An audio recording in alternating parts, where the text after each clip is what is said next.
This is Slasher here at Day 3 of the MLG Winter Championships. I'm not here with Total Biscuit, whose team Axiom Gaming just made an announcement today. They will now be sponsored by PlanetSide 2. And also I talked to him about his time casting here in Dallas. So first, John, congratulations on the sponsorship. Can you tell us a little more about the whole thing?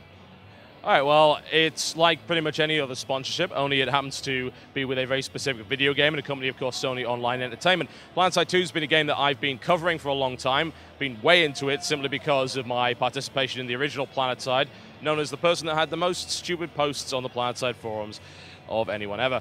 But in this case, I've got a good working relationship with Sony, and I was able to negotiate a sponsorship. They obviously want more exposure, and needless to say, what better demographic to market a game to than gamers? And it makes perfect sense when you think about it, especially with StarCraft 2's demographic, primarily 25 to 34 years old for most online viewers.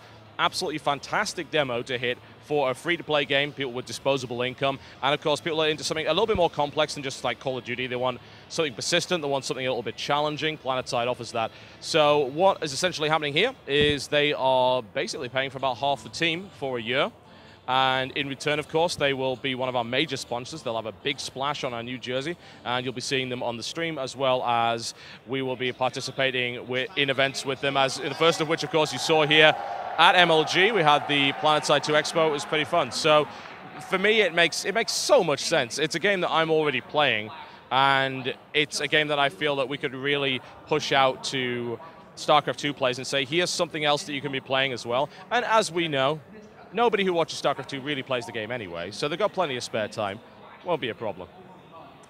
So most sponsors in esports are the endemic sponsors, and the Intels, you know, the Dells, whatever, all the motherboards, etc. Then you have your software drinks and so on. But we really haven't seen any games be sponsors. I know me and you talked about backstage. You mentioned Troy for Slayers. How do you feel about a game sponsoring a team? Do you think it's any different than anybody else?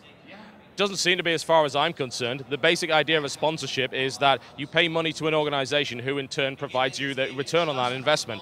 Sponsorship for esports is actually one of the most effective forms of marketing in terms of the cost that you can possibly think of. It's ridiculous how many eyes you can get on a brand and pay basically next to nothing for it in comparison to traditional advertising, right? And some companies are really on board with that. Some companies are really forward-thinking. Some of them are very much set in their ways, very slow, which is why you see those endemic sponsors. You see the same guys sponsoring every team over and over and over again, and you think, just how stretched thin are these guys?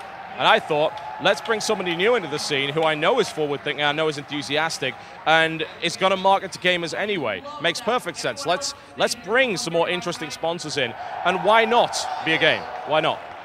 Now, I know you, so I can assume no one's going to be forced to play PlanetSide 2 on their streams anytime soon? No, don't be ridiculous. Absolutely not.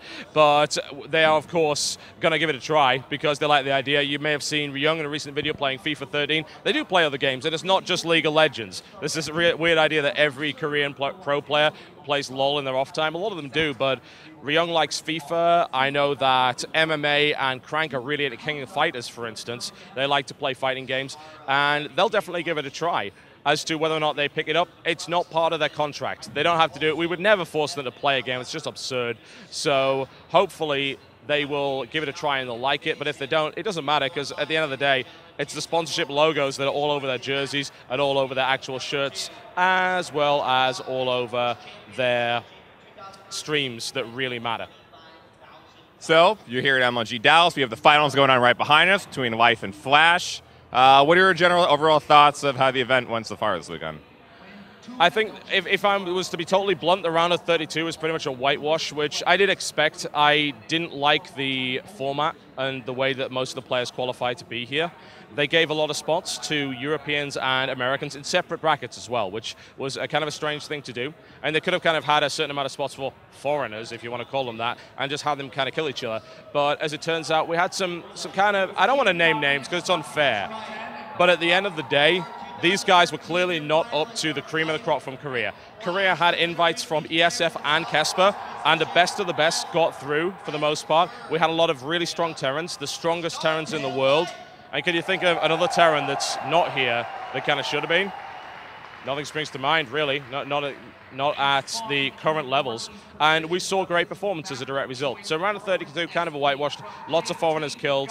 And then once we got into round of 16, and we started to see guys like that clash, we saw some of the best games of StarCraft I've ever had the pleasure to cast. And it was unbelievably good. And the views reflect that.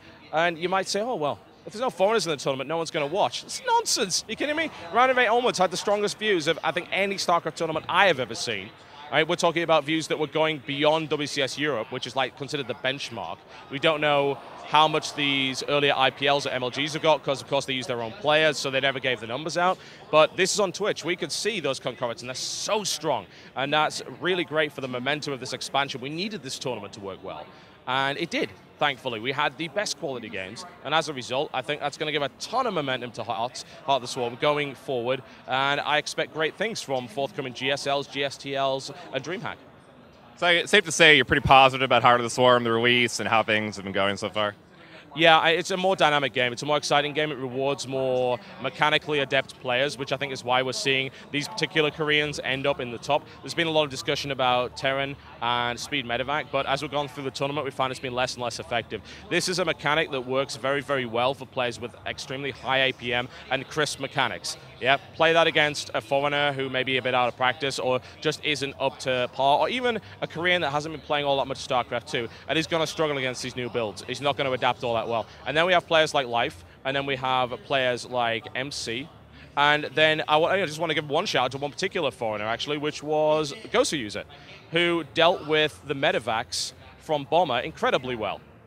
Better than any other foreigner I saw in this tournament. He had the right idea. He had a bit of a different build that actually was a combo of Infestation Pit Spire with the use of a small number of Corruptors, which was absolutely wonderful.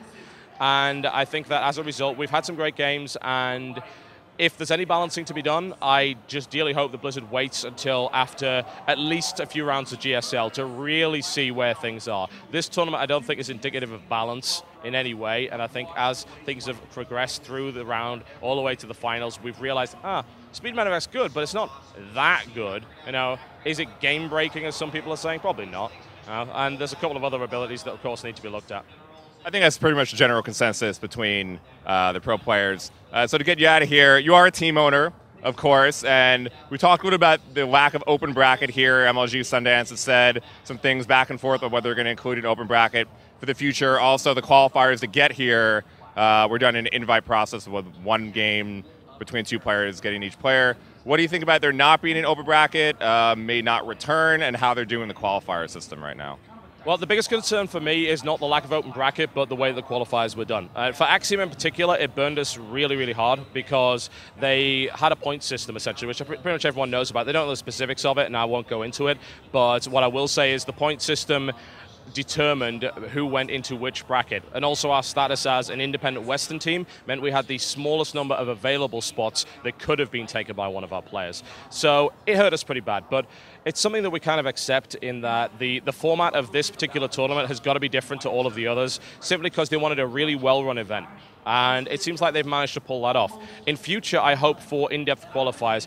Open bracket is cool, and I like the idea of it. The Dark Horse stories are great, but from a caster perspective, it's a nightmare to keep track of. We can't cover it because there's too many games going at any particular time.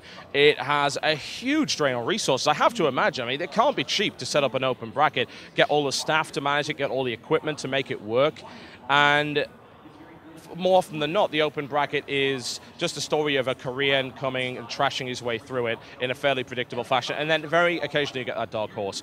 I think the value of bringing in extra players is good. The crowd's been pretty good here, but I think it could have been bigger if an open bracket had been there, because people, of course, come to watch their friends. I think it's a healthy idea. It's something that should return, but if it doesn't, we need way better qualification processes than this. This wasn't a qualifier. I mean, this might as well have been an invitational, considering some of the matchups. I mean, we're talking about guys that got here on the basis of playing people that hadn't played in 6 months. That's ridiculous. So we need proper qualifiers. If that means more Koreans here, and if that means less foreigners, then I think the numbers have proven that with good games, then you get exactly what you want out of the tournament. Thank you, John, and congrats on the sponsorship. Thank you very much, Slasher. Stay tuned to GameSpot.com/esports for coverage all weekend long of the MLG Winter Championships.